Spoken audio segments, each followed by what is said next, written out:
Les bureaux du prestigieux groupe Alva sont assiégés par une foule de pêcheurs en colère. Leurs visages sont marqués par la fatigue et l'indignation, car l'argent qui leur a été promis pour mettre fin à une grève n'est jamais arrivé. C'est un chaos total, les voix s'élèvent, les gardes de sécurité sont sur les dents, et au milieu de ce tumulte, une femme se dresse avec une dignité désarmante, Sofia. Bien qu'elle soit rejetée par Alejandro et traitée comme une étrangère, elle ne peut rester de marbre face à cette injustice. Elle tente désespérément de calmer les esprits, plaidant la cause de ces travailleurs qu'elle connaît si bien depuis son enfance à La Paz. Elle va même jusqu'à affronter les vigiles, empêchant de justesse une explosion de violence, affirmant avec force qu'Alejandro Noriega est un homme de parole et que le paiement arrivera. C'est à ce moment précis, alors que la tension est à son comble, qu'Alejandro fait enfin son entrée. Son regard est sombre, marqué par les épreuves personnelles qu'il traverse, mais sa présence impose immédiatement le silence. Sofia, le souffle court, le regarde arriver, espérant qu'il saura réparer les torts causés par la négligence bureaucratique de son entreprise. L'intrigue se déplace ensuite dans la salle de réunion où Alejandro, malgré son apparente froideur, accepte de recevoir les pêcheurs. Sofia l'observe de loin, lui lançant un dernier regard chargé d'une émotion qu'elle ne peut plus cacher. Elle lui avoue qu'elle s'inquiète pour lui, même si elle ne sait plus pourquoi, une confession qui semble toucher Alejandro au plus profond de son âme, bien qu'il reste de marbre en apparence.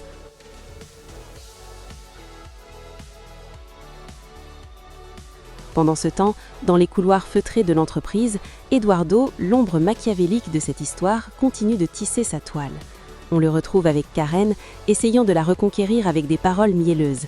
Il lui promet monts et merveilles, allant jusqu'à lui proposer le mariage comme s'il s'agissait d'une transaction d'affaires. Mais Karen n'est plus la femme naïve d'autrefois. Elle le repousse avec fermeté, exigeant du respect et de l'espace, laissant Eduardo face à son échec amoureux, un échec qu'il va tenter de compenser par une soif de pouvoir encore plus féroce.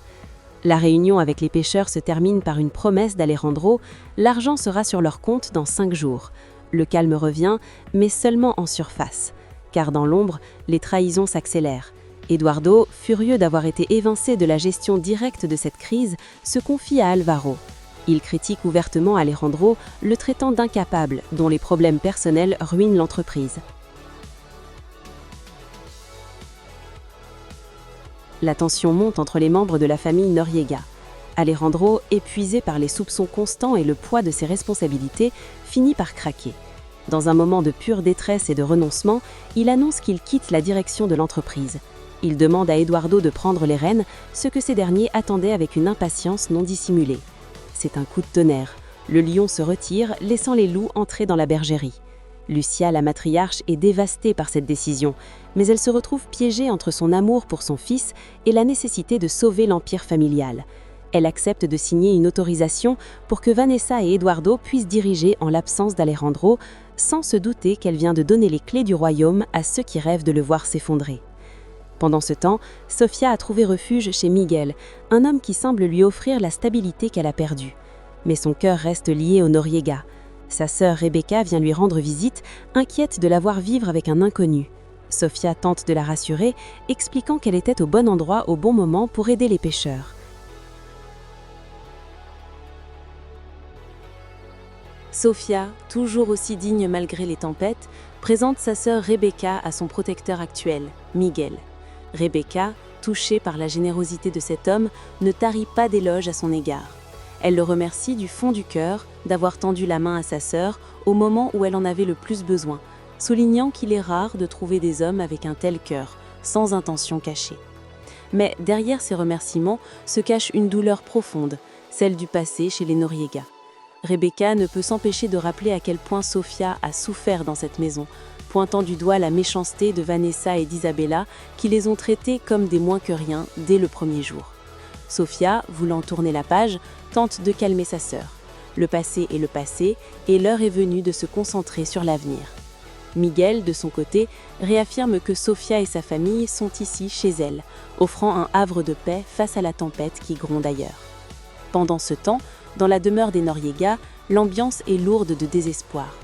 Alejandro est l'ombre de lui-même, anéanti par ce qu'il croit être la trahison de Sofia.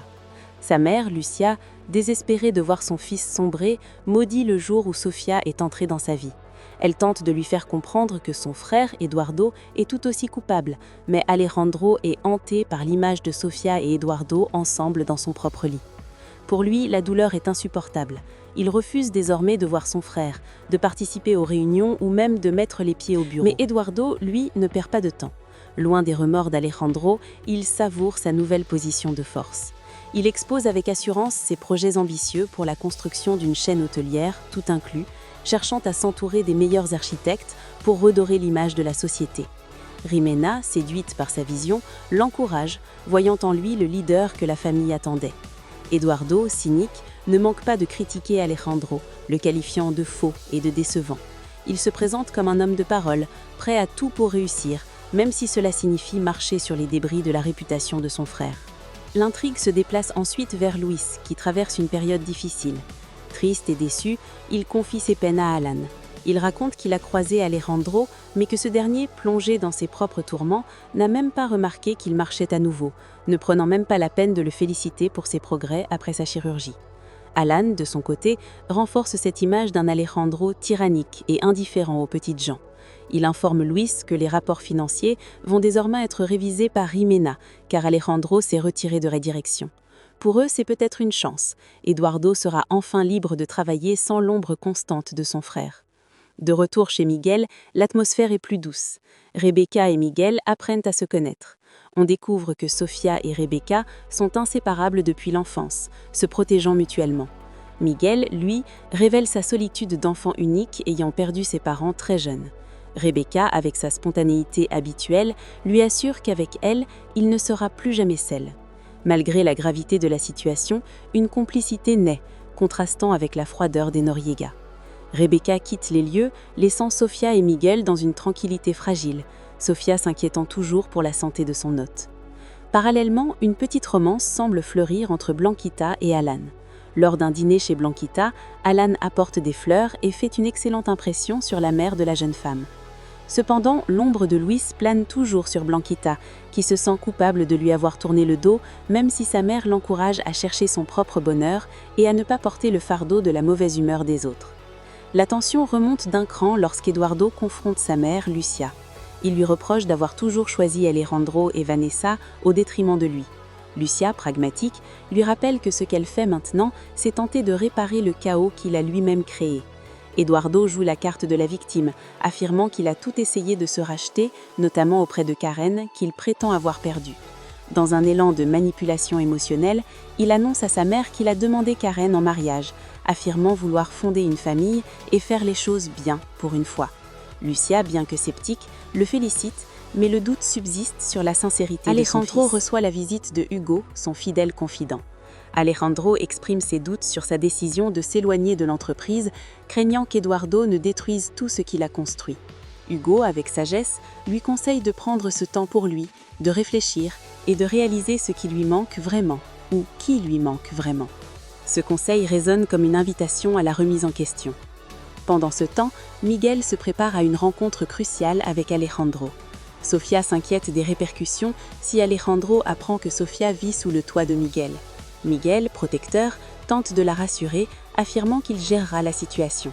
Il est convaincu qu'Alejandro fait une erreur monumentale en ne voyant pas l'amour sincère que Sofia lui porte. Jimena réunit ses deux filles, Karen et Isabella. Elle leur annonce qu'Alejandro quitte la direction et qu'Eduardo prend le contrôle. Malgré les réticences de Karen à l'idée de travailler avec Eduardo, Jimena insiste sur l'importance de protéger leurs intérêts financiers. C'est une opportunité unique qu'elles ne doivent pas laisser passer, quitte à supporter l'insupportable Eduardo. L'intrigue se culmine dans une confrontation finale entre Miguel et Alejandro. Alejandro, fatigué et désabusé, explique à Miguel qu'il se retire de la gestion quotidienne du groupe Alva du fait de problèmes personnels délicats liés à Sofia. C'est alors que Miguel lâche la bombe. Sofia vit chez lui. Il raconte comment il l'a trouvée errant dans la rue, brisée, la nuit où Alejandro l'a jetée dehors. Miguel confronte Alejandro à sa propre aveuglement. Comment peut-il croire Eduardo, l'homme qui a tenté de le tuer, plutôt que Sofia, la femme qui n'a cessé de lui prouver son amour? Alejandro reste sans voix, les doutes commençant enfin à s'insinuer dans son esprit torturé.